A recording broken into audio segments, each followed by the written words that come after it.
I work at a wildlife sanctuary just outside Brisbane. Last month, an American family showed up in matching khaki safari outfits.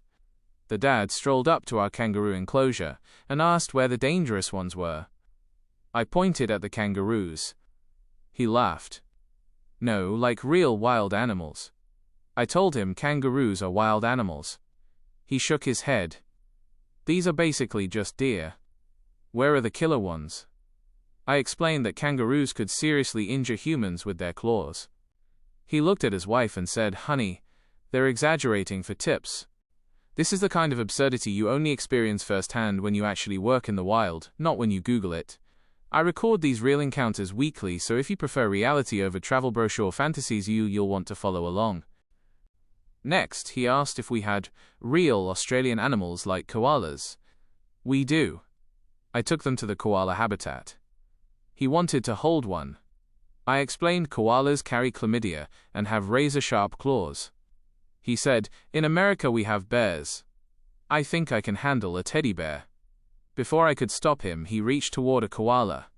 It hissed like it was possessed. He jumped back and asked if we'd trained it.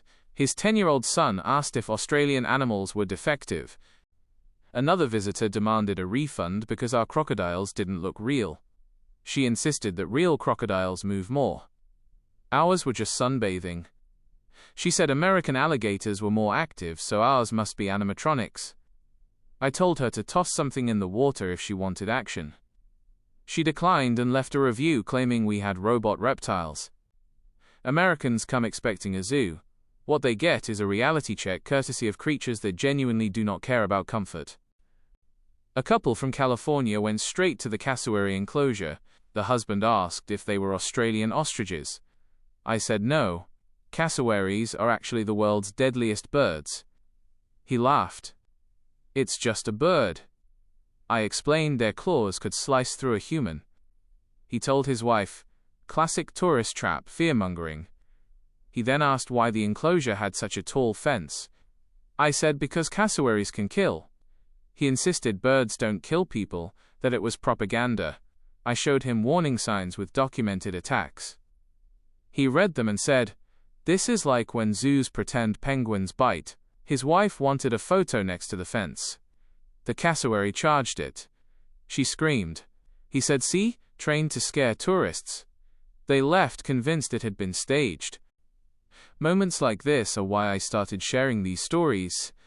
Most visitors think Australia's dangers are theatrical. They're not. Later, he blogged, calling Australia's danger culture fake, claiming we exaggerate threats to sell merchandise. He bought nothing. A woman from Texas demanded to see a platypus. I explained they are nocturnal and kept in dimly lit habitats. She insisted we wake one since she'd flown from Dallas. I warned her that platypuses are venomous. She scoffed, "They're football-sized, how dangerous could they be?" I explained that males have venomous spurs causing months of extreme pain. She said, "Months? Impossible." Then accused us of making facts up. She claimed online research didn't mention venom. I pulled up scientific articles. She glanced and said, "Australian sources are biased." I offered an American source from Smithsonian. She said they get things wrong sometimes. She left insisting platypuses were harmless beaver-duck hybrids and wrote a review warning not to trust Australian wildlife experts. An American college group attended a snake demonstration. Our guide showed an eastern brown snake, the second most venomous in the world. One student raised a hand. "But compared to rattlesnakes?" Our guide explained brown snakes are far more toxic. The student doubted it. Another asked why there was no anti-venom nearby. I said we have it on site. She said, "Then what's the danger?" Our guide clarified anti-venom doesn't guarantee survival without immediate treatment. She called it made up. A third student asked if he could touch the snake for Instagram. He was told no. He asked why Australian snakes were so aggressive. He said American snakes were chill. When asked which snakes he'd handled, he admitted none, just videos. He then asked if our snakes were trained to act hostile. We explained wild animals aren't trained.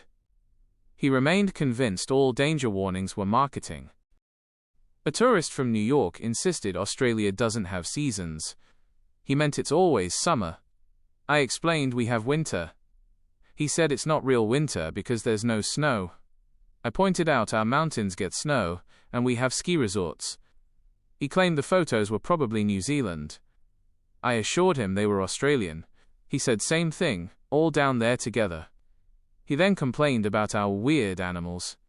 I explained millions of years of isolated evolution. He asked why they didn't evolve normally. I asked what he meant. He said like American animals, regular stuff. I noted America has unique wildlife too. He said yeah, but ours makes sense. Yours are like science experiments.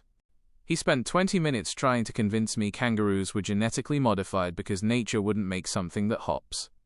I explained their movement is highly efficient.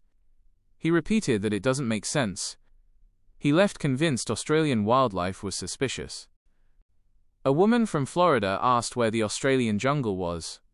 I said we have rainforests and bushland, not jungles. She insisted, that's a jungle. I explained the difference. She dismissed it. She asked about big cats. We have none.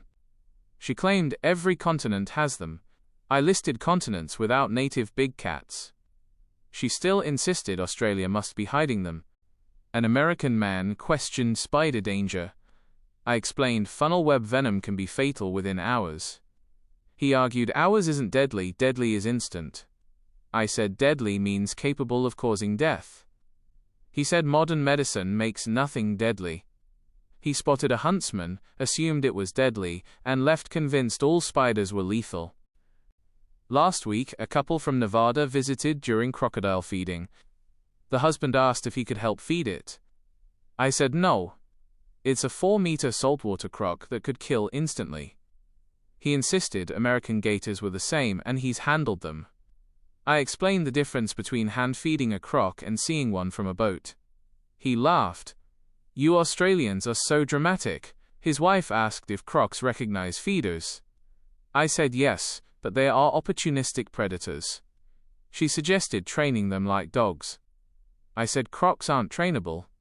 They watched our keeper feed it safely from a pole and left insisting the warnings were overblown. Working at an Australian wildlife sanctuary means daily encounters with Americans who expect nature to comply with their comfort rules. They arrive expecting kangaroos to behave like deer, koalas to cuddle, and crocs to pose. What they find instead are creatures shaped by millions of years of evolution, indifferent to human assumptions. The animals continue as they always have, wild, efficient, and completely unconcerned with comfort myths. If that perspective resonates, imagine experiencing this kind of reality every week. I document what truly happens when human comfort meets Australian wildlife, so if honesty matters to you, stay tuned. Next, we'll explore what happens when Americans encounter Australian weather systems. Spoiler, they don't believe those either.